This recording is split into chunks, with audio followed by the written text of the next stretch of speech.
ጊዜው ያኔ ነበር። ቀናቱ በትዝታና በጉጉት የነጎዱበት፣ የለውጥ ሽታ ከሩቅ የሚናፍቅበት ያ የትናንት ዘመን። ወይኒ ቤት፣ የብረትና የጨለማ ግንብ፣ የቁጭትና የለቅሶ ድምጽ፣ ከሩቅ የሚያስፈራ ስም።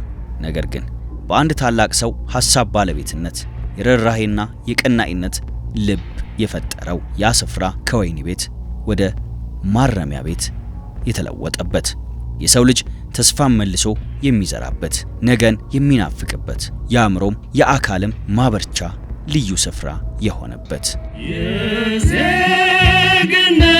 ክብር በኢትዮጵያችን ጸንቶ። ጊዜ የማያሳየው የለም።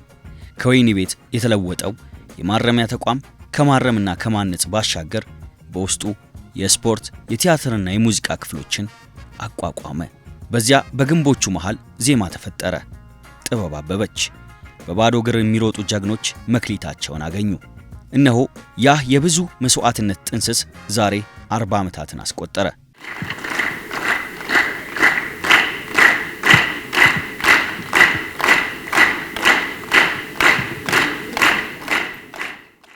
ከትናንቱ የወይኒ ቤት ስያሜ እስከ ዛሬው የጀግኖች አክሊል የክብር እንባ በናፍቆትና በትዝታ የሚቃኘው የ40 ዓመታት የድል ጉዞን አብረን እንጓዝ።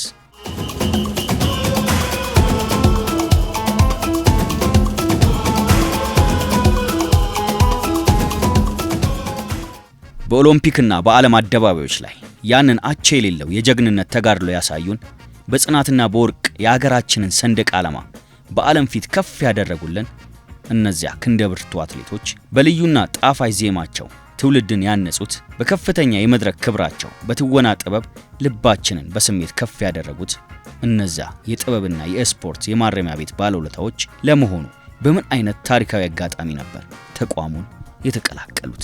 እኔ በ1979 የካቲት አንድ አሌልቱ ማሰልጠኛ ትምህርት ቤት በወታደርነት ገባሁኝ እና ከዛ በኋላ ነው እንግዲህ እዛ ውስጥ እየሰራን እያለን የማሰልጠኛው ሙዚቃ ባንድ ይቋቋማል። በጭብጨባ እና በትናንሽ ስፒከሮች እዛ ላይ አማርኛና ኦሮምኛ የባህል ዘፈኖችን እየዘፈንኩኝ እያለው ነው እንግዲህ ጓዳ በራያና የሚባሉ የማረሚያ ቤት አስተዳዳሪ የነበሩ ቅን ሰው ነበሩና መጨረሻ የምርቃት ቀን ዘፈንኩኝ።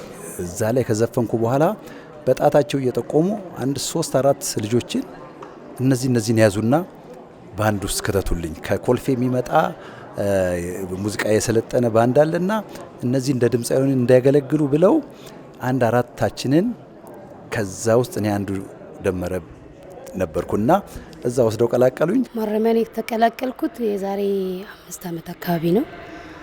ያው ማስታወቂያ ሲወጣ እንደማንኛውም ሰው ተወዳድሬ በአንደኝነት አልፌ ይህን ቡድን ተቀላቀልኩ ማለት ነው። ከማረሚያዎች ፍቅር ናቸው። በጣም ተከባብረው በጣም ተሳስበው ምናምን ነው የሚኖሩት የሚሰሩትም። በማህበራዊ ቤት ችግር የለባቸውምና እዛ ተቋም ውስጥ በመግባቴ በጣም እድለኛ ነኝ። ብዙ ነገር አትርፌያለሁ። ማረሚያ ገብቼ ማረሚያም ከገባው በኋላ ነው ኢትዮጵያን አይድልም ተወዳድሬ አንደኛ የወጣሁት። በብዙ ነገር ይደግፉኝ ነበረ። ካሸነፍኩ በኋላም ሸልመውኛልና ማረሚያን በጣም ነው የምወደው። ውጭ የሆነ ብዙ ነገር ትሰማለህ፣ በሬዲዮም በቴሌቪዥንም በተለያዩ ባሉት የሚዲያ መዳረሻዎች ስለ ማረሚያ ሰምቶ ያላደገ የለም። ሁሉም ሰው ይሰማል። ውስጡ መሆን ደግሞ ሌላ ነው። ምልህ ማታውቀው ስሜት ይፈጥርብሃል። በተለይ ውትድርናው በራሱ ሚሊተሪው ማወቅ የሚሰጠው ይሄ ራሱ ነገር አለው። ከዲሲፕሊን ጀምሮ ስራን እንዴት መስራት እንዳለብህ፣ ለተሰጠ ተልዕኮ ምን ያህል መወጣትም እንዳለብህ ብዙ ነገር ያስተምራል። ማረሚያ ትልቅ ትምህርት ቤት ነው።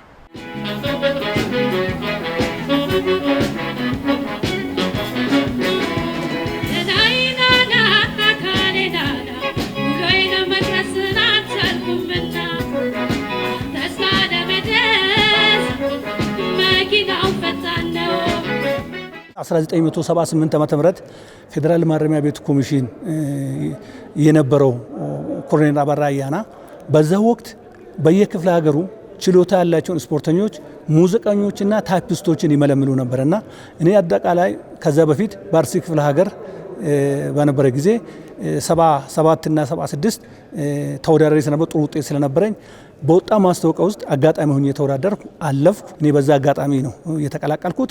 እኔ ወደ ማረሚያ የተቀላቀልኩት ወደ 2004 ጨርሼ ወደ 5 ማረሚያ በጣም ደስ የሚል ክለብ ነው። መጀመሪያም ደስ የሚል ክለብ መሆኑ ሰምቼ ነው እኔም ወደዛ ክለብ ወደ ማረሚያ ክለብ የተቀላቀልኩት። አሰልጣኞቹ እንደዛ አትሌቶቹም ብዙ ማለት ደስ የሚል በጣም ክለብ ነው እኔም ሆኖ ያገኘው። የሙዚቃና ቲያትር ክፍሉን የተቀላቀሉት በ1977 ዓመተ ምህረት በወቅቱ የነበሩት ሌተና ኮሎኔል አበራ አያና የማረሚያ ቤት ሙዚቃ ይቀጥራል ሲባል ያኔ ተወዳድሬ በዛ መሰረት ነው ወደ ማረሚያ ቤት ሙዚቃና ቲያትር ክፍል የገባሁት። የማረሚያ ቤትን ስፖርት የተቀላቀልኩት በ1980 ዓመተ ምህረት መጋቢት ወር ነበር የተቀላቀልኩት። ስፖርት እንግዲህ እንደማንኛውም ጀማሪ አትሌት ሲጀምር ያው የማረሚያ ቤት ስፖርት ክለብ መለመለኝ ማለት ነው ካሉት አትሌቶች። እንኳን የማረሚያ ቤት ለይቶ ማወቅ አይደለምና ስለ ስፖርት ስለ ሩጫ እንኳን ያው ማወቀው ነገር የለኝም። ግን ደግሞ እንደ ፈጣሪ ፍቃድ ያው እንጀራ ሆኖ ከትምህርት ቤቴ አንደኛ ወጥቼ ከወረዳይም ከሌሙና ብልብሎ ከመባል አንደኛ ወጥቼ እንደዚህም ከጨላሎ አውራጃም አንደኛ ወጥቼ ከአርሲ ክፍለ ሀገር ደግሞ ሶስተኛ በመውጣት ወደዚህ ክለብ ተቀላቀልኩኝ። ይህ ሁሉ ስኬት ያለ ልፋት አልመጣም። ተቋሙ ለአባላቱ የሚሰጠው ጥብቅ ወታደራዊ ስልጠና ለስራ ጥንካሬና ለላቀ ዲሲፕሊን ግንባታ ከፍተኛ ሁኔታ ረድቷቸዋል። በስልጠና ሜዳ ላይ የተቃኘው ስነ ስርዓትና ጽናት ነው እንግዲህ አትሌቶቻችንን በዓለም አደባባይ እስከ መጨረሻዋ ሰከንድ በብቃት እንዲፋለሙ እንዲሁም በድል እንዲወጡ ያደረጋቸው። አርቲስቶቻችንም በመድረክ ላይ ፍጹም የተከበረ ብቃታቸውን እንዲያሳዩ የጀርባ አጥንት የሆናቸው ይህ ወታደራዊ ስልጠና ነው። ወታደር ስትሆን ቅልጥፍ ያለ ኑሮ ትኖራለህ። አትፈራም፣ አትኮራም፣ ለሰው ታዝናለህ፣ ጨዋ ትሆናለህ እና ወታደር መሆን መታነጽ ነው። ትልቆችን ታላቆችን ታከብራለህና እኔ ማረሚያ ቤት ጠቅሞኛል። አንደኛ ሙዚቃ ስትሰራ ባንድ ስታሰልፍ የተለያየ ስነ ምግባሮችን መስራትና መታየት አለበት። ተፈራ ነጋሽ አድናቂ ነኝ። እነ ደመረ ነገሰንም እነ ደራርቱ ቱሉ እነ ጥሩነሽ ዲባባ እነ ስለሺ ስህንን ምናምን ስሰማ ለካ እነሱ ያቆሙት ተቋም ስለነበር ለኛ በማስረከባቸው ደግሞ በጣም ደስ ይለናል።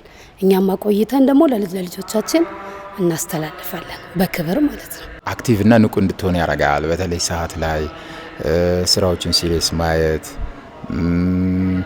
የሚመጡልህን የተለያዩ ነገሮችን እንደራስ እና ደግሞ ያንን ነገር ከዳር ማድረስ ግቡን አስበህ ብዙ መትጋትን ብቻ ታታሪነትን ያስተምርሃል።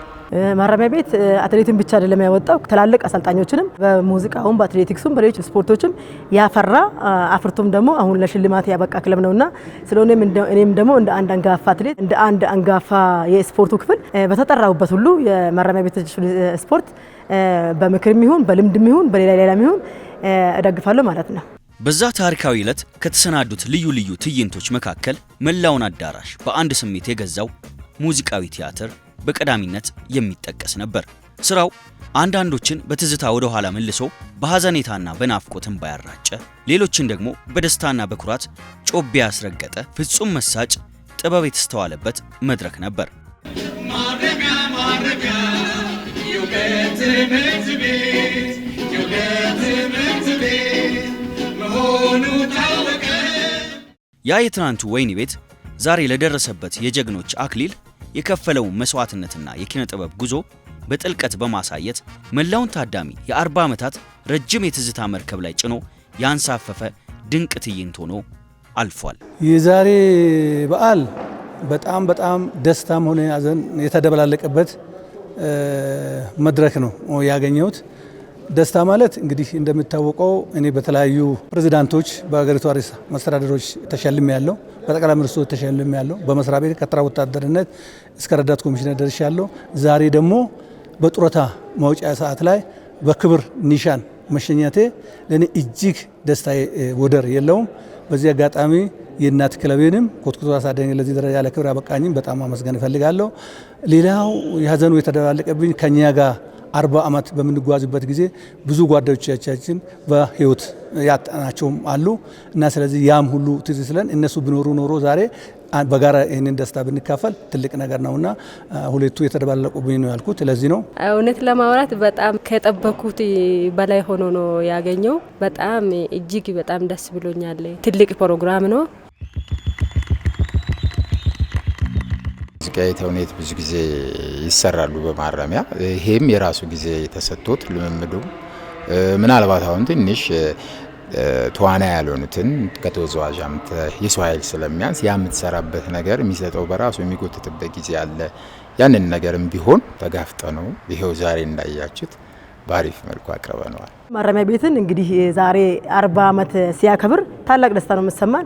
ዛሬ እንዳየሽው ሽልማት አግኝተናል። ከፍተኛ ሽልማት ነው ያገኘነው። ኢቭን ሽልማት ቀርቶ ለኔ 40 ዓመት ራሱ ኖረን ማረሚያ ቤትን እንደዚህ አድርጎ ስናገኘው ለኔ እጥፍ ድርብ ነውና ስለሆነ በዚህ አጋጣሚ እንኳን ለ40ኛ ዓመታችን አደረሰ ለማለት ወዳለሁ። በጣም ያስታውሳል። በቃ የልጅነት ጊዜን ያስታውሳል። እንደገና ደግሞ የትግል አጋር የሆነችውን ቴነሽ ግርማን ባለቤቴን ያስታውሳል። ብዙ ነገሮችን አብረን ለፍተን ወደፊት የተራመድንበት ጊዜ ነበርና እሱን አስታወሰኝ።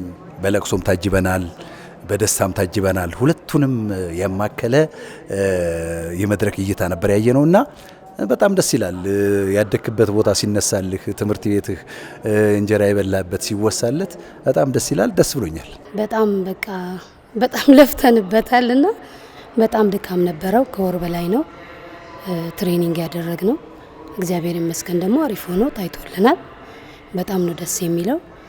በፊት የነበሩ አንጋፋዎቹን በህይወት የሌሉትን ሁሉንም ለማስታወስ ሞክረናል። በጣም ቆንጆ ነበረ። ድራማው ላይ እኔ 16 ዓመት እያሉ ነበር የተቀጠርኩት። ያኔ ሂሩት በቀለ ነበረ ፈተናውን ያወጣችው እና ካለፍኩ በኋላ ለኛ ክፍል አለቆች ይሄ ልጅ እድሜው አልሞላም 18 ግን ከፈለጋችሁት ጥሩ ነው ይጠቅማቸዋል ስትላቸው በወቅቱ የነበሩት የኛ አለቃ ተይው ይግባኛ እናሳድገዋለን ብለው ወደዛ የገባውበት ጊዜ በጣም ትዝ ይለኛልና በጣም ጥሩ ጊዜ ነበር ያሳለፍነው።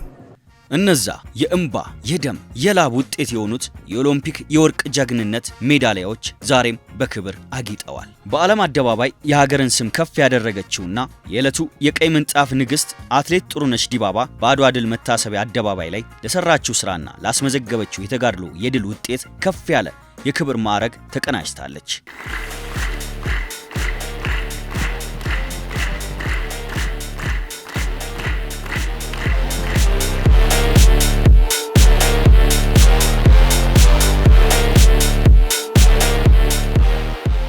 አመሰግናለሁ።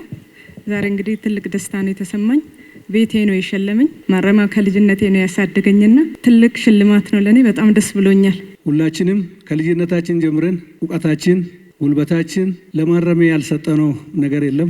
ማረሚያም ዛሬ ይህንን የመሰለ ዝግጅት አድርጎ ውለታችን ስለከፈለልን የፌዴራል ማረሚያ ቤት ኮሚሽንን ቀደም ሲል የነበሩ ኮሎኔል አበራ አያና ጀምሮ እስከ ዛሬ ድረስ ያላችሁት አመራሮችን በሙሉ በራስና በዚህ ባለው ስራዎች ላመሰግናችሁ ፈልጋለሁ።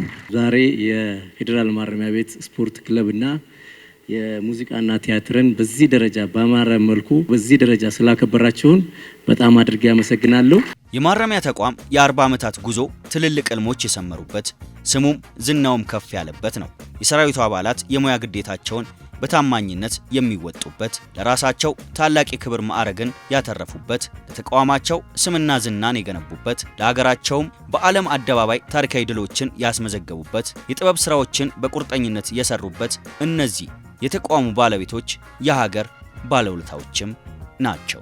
በ1980 መጋቢት ተቀላቀየ። በ1984 ነሐሴ 1 የመጀመሪያ የኦሎምፒክ ወርቅ አመጣው ማለት ነው። ግን ከዛ በፊት ደግሞ በ1981 በኖርዌይ በ5 ኪሎ ሜትር፣ በፈረንሳይ እንደውም በ82 አሁንም የ6 ኪሎ ሜትር እንደዚሁም በ83ም እንደዚሁ የወጣቶች ሻምፒዮናንም ተወዳድሬ ለዚሁም ደግሞ ለ1984ቱም ሚኒማ አምጥቼ 10 ሺህ እንግዲህ ሮጫለሁ። እዛ ማረሚያ ቤት ውስጥ እየሰራው ያለው በ1988 ዓመተ ምህረት በሉሲ ሙዚቃ ቤት አማካኝነት የመጀመሪያ የሰርግ ዘፈኔን ሰራውኝና አንዴ ዳር እስከ ዳር ያጥለቀለቀበት ሁኔታ ተፈጥሮ እንደውም አንድ ገጠመኛለኝና ልክ በ88 እንደወጣ 89 መግቢያ ላይ ባህሌ እንዳለ በዚህ ዘፈን ይጥለቀለቃልና አባቴ ትልቅ ሰው ነው እና ከዘራውን ይዞ ጠዋት ሲነሳ ሁሉም ሙዚቃ ቤቶች እየከፈቱ ይሄ የሰርግ ዘፈን ይዘፈናል።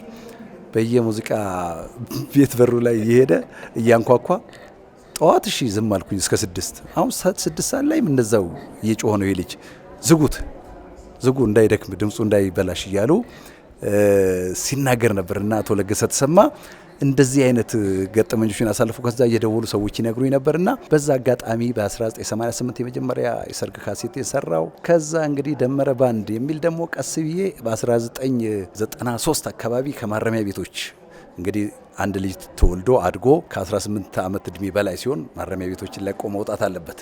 ስለዚህ እኔም ራሴን ችዬ ከዛ ቡድን ወጥቼ የራሴን ባንድ መሰረትኩና ደግሞ ይሄው የራሴን አሻራ ያስቀመጥኩበት ሁኔታ ተፈጠረ ማለት ነው። ወደ ማረሚያ ከተቀላቀልኩ በኋላ የተቀጠርኩበት 1500 ብር ነው። በሱ ሁለቴ ወርቅ አንጥቻለሁ። እንደዛ በ3000 ወርቅ አንጥቻለሁ።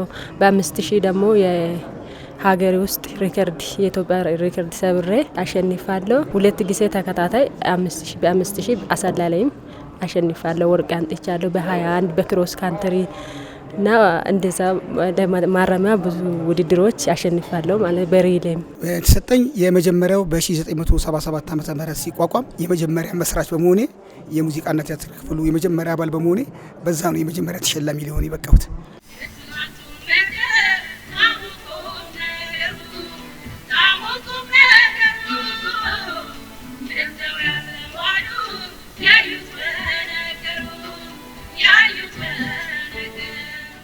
እንግዲህ ከትናንትናው የ40 ዓመታት የፈተናና የጥንካሬ ጉዞ በኋላ ዛሬ በአድዋ ድል መታሰቢያ አዳራሽ ላይ የታየው ያ የጀግኖች ታሪክ በክብር እንደ አዲስ ተጽፏል። በጥብቅ ወታደራዊ ዲሲፕሊን የታነጹት የተቋሙ ሰራተኞችና የሰራዊቱ አባላት በስራቸው ክብርን አተረፉ።